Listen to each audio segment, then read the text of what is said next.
Man on the Moon, A Day in the Life of Bob by Simon Bartram.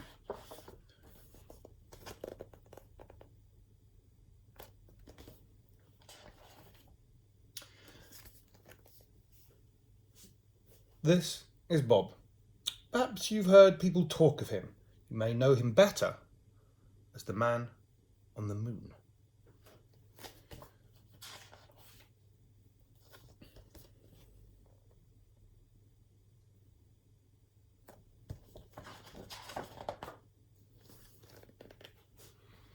This is where Bob lives. Every morning he rises at 6 o'clock. He has a cup of tea and 2 eggs for breakfast.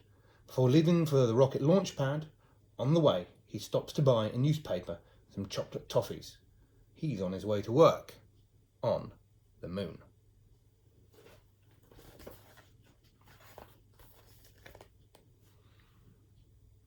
By 8 o'clock, Bob arrives at the launch pad, changes into a special Man on the Moon suit and boards his fantastic rocket ship.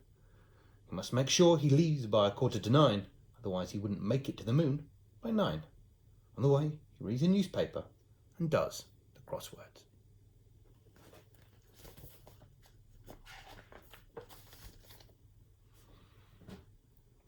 Bob starts work. His job as Man on the Moon is very important. He has to keep the moon clean and tidy. Quite often astronauts drop sweet packets and cans. Some people say that aliens are responsible for much of the rubbish. Bob knows that's not true. There's no such thing as aliens.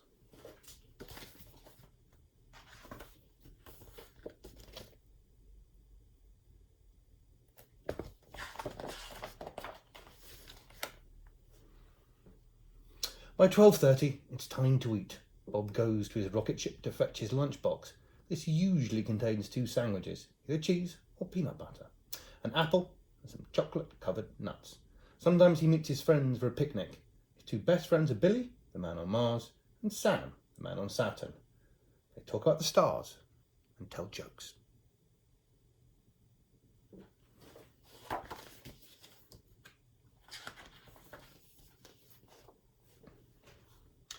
After lunch, tourist spaceships start arriving from Earth. It's part of Bob's job to entertain them, give them something to photograph. So he does somersaults, handstands, and especially high moon jumps. Sometimes he performs for as long as 2 hours and is left quite out of puff.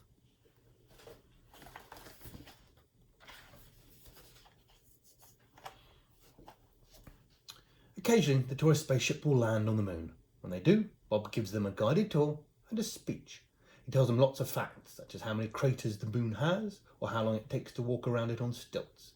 Sometimes people ask him about aliens. Bob explains, patiently, that there aren't any. Afterwards, Bob opens a small souvenir stand, selling postcards, pencils, mugs, and small plastic moon models.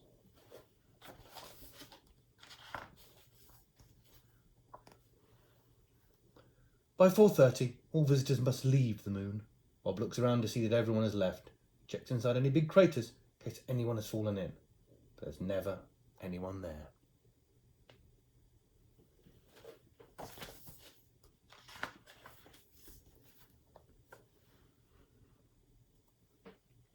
The working day is nearly over. It's time to check everything is in order before leaving for the night.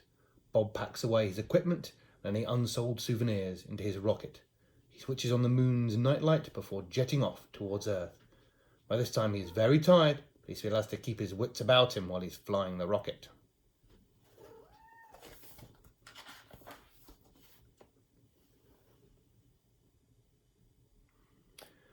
As he reaches Earth, it's about 5 o'clock. The rush hour is in full swing, with everyone leaving work and going home. Just like Bob.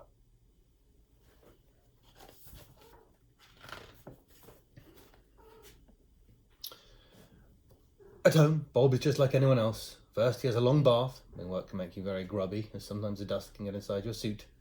Then he goes to bed with a mug of cocoa. He sleeps soundly, bathed in moonbeams, very happy to be the Man on the Moon. And aliens?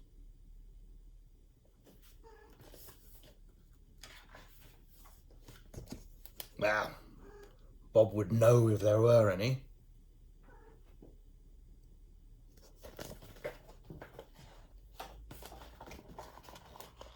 Wouldn't he?